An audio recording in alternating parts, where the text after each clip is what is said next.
Le Seigneur soit avec vous. Évangile de Jésus-Christ selon saint Luc.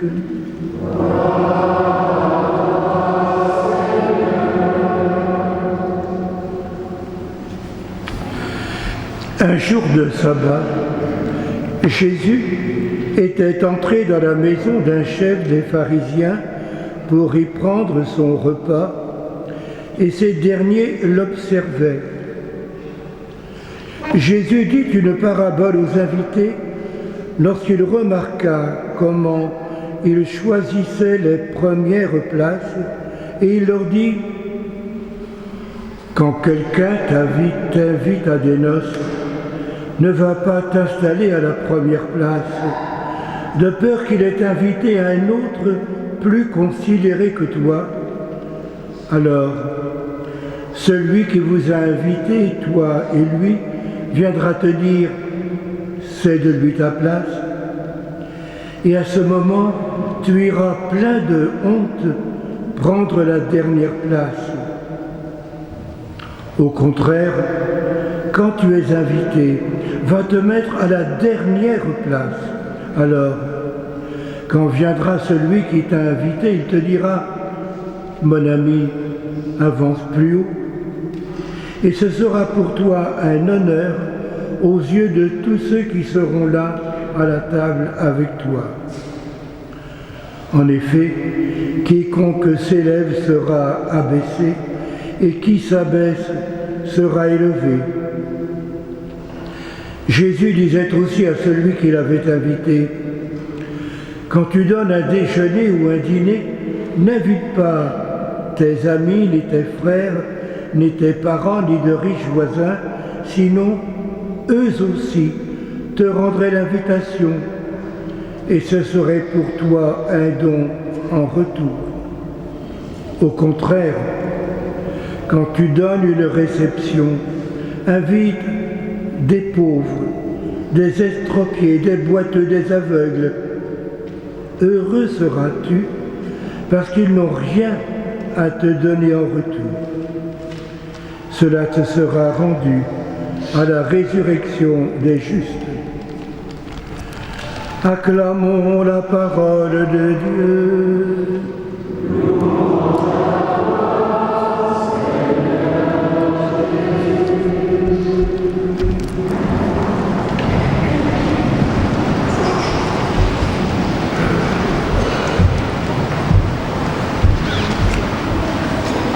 Réduire le Christ à un maître de morale, à un enseignant qui donne des leçons de morale, est certainement l'interprétation la plus facile et le piège de cet évangile. Certes, Jésus s'adresse à des pharisiens qui ont réduit l'enseignement de la Torah à des préceptes, à des règles de vie. Et en parlant tel qu'il parle, voici qu'il fait comme eux, réduire le royaume des cieux et son enseignement à des conseils de vie, à des pratiques, à des règles de bienséance qu'on adopte dans une société où tous on est civilisé. Réduire le Christ à cette vision, c'est ne pas bien lire cet évangile. Il faut lire cet évangile, surtout en fonction et en vue du royaume des cieux. Que dit le Christ? Il dit finalement que la véritable morale est celle qui dure, celle de maintenant et celle qui vient. Ainsi, la règle de l'humilité, le précepte de l'humilité est quelque chose de constitutif de l'être disciple. Parce que nous sommes disciples, voici que nous devons être humbles. L'humilité est reconnue par Dieu, et rappelez-vous ce qu'il a été dit du Christ: ayez en vous les mêmes sentiments qui furent ceux du Christ. Lui qui était dans la forme de Dieu ne retint pas jalousement le rang qu'il égalait à Dieu. Au contraire, il se dépouilla et il est devenu serviteur. C'est parce qu'il est serviteur qu'il nous a sauvés. Dans l'humilité du Christ, voici que nous découvrons la condition du disciple. L'humilité n'est pas seulement un précepte, une règle de vie. L'humilité devient constitutif de l'être disciple. L'être disciple se laisse conduire ici et dans le royaume des cieux. L'humilité veut donc dire que l'homme n'est grand qu'à genoux. Parce qu'il est à genoux, Dieu le relève, Dieu l'ennoblit. Ainsi, il n'y a pas d'humilité stratégique. L'humilité est toujours vraie. Si je prends la dernière place, ce n'est pas parce que j'espère qu'on me donnera la première. L'humilité n'est jamais et ne devrait jamais être stratégique. L'humilité, c'est plutôt la forme visible et la forme constitutive de notre identité. Le disciple se laisse conduire par Dieu. Le disciple se laisse élever par Dieu. C'est lui qui lui donne sa destinée et sa condition.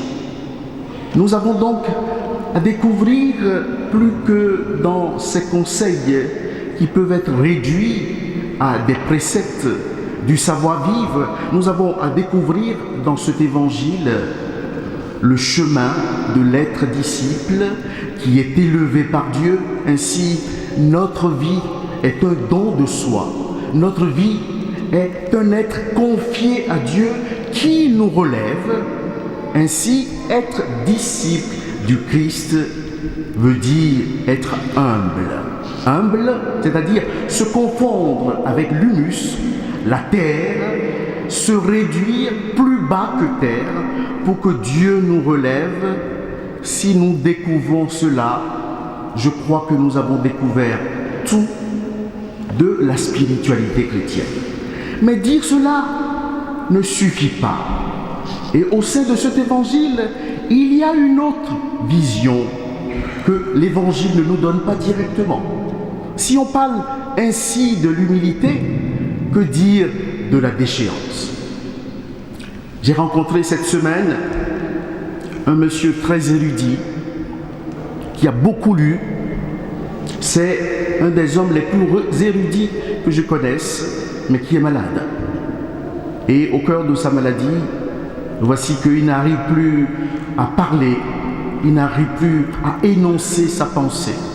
Il m'a appelé, il voulait me voir, et avant que je ne vienne, il a étalé sur sa table les livres qui touchent à la foi. Il y en avait plus d'une cinquantaine. Certains livres, je les connaissais, d'autres non, et ce monsieur me montrait un peu tout ce qu'il a fait vivre, et il voulait en parler avec moi. Et puisqu'il ne pouvait pas énoncer ses mots, ni aller au bout de ses pensées, il s'énervait, quelquefois. Il s'énervait parce qu'il découvre sa déchéance. Il découvre sa fragilité au cœur de cette maladie terrible. Et je lui ai dit ceci: je ne comprends pas tout ce que vous me dites, mais je sens dans ce que vous voulez dire que vous voulez bien continuer à vous nourrir, mais voici que dans votre état, il est difficile de continuer à lire, il est difficile de continuer à penser. Mais justement, au cœur de ce qui vous arrive, au cœur de votre déchéance, faites de cette déchéance le lieu du relèvement. Dans notre déchéance, dans la maladie, dans la souffrance, voici que nous devons en même temps clamer la grandeur de Dieu qui vient nous relever de là où nous sommes. Un texte important de la littérature biblique est le livre d'Ézéchiel. Et au chapitre 37, Ézéchiel parle des squelettes déchissés. Ces squelettes dans une tombe, évidemment, qui était réduite à rien. Voici que Ézéchiel reçoit la vision de parler et de souffler sur ces squelettes pour que ces squelettes deviennent une chair, un corps, une armée. Bien entendu, Ézéchiel parlait de la déchéance, mais aussi du relèvement du peuple d'Israël. Mais ce texte parle évidemment de la résurrection, qui est le cœur même de notre foi, mais il parle aussi de ce que nous sommes, de ce qui nous arrive au cœur de nos déchéances, au cœur de notre fragilité.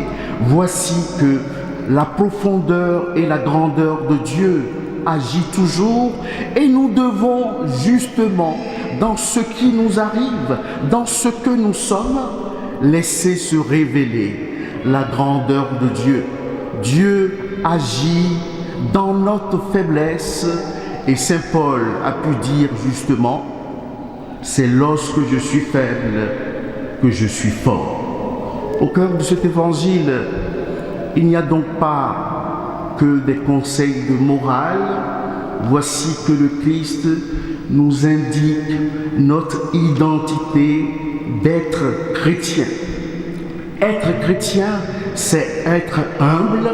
Être chrétien, c'est laisser déployer dans notre corps, dans notre chair, la puissance récréative de Jésus, la puissance de Dieu qui nous relève.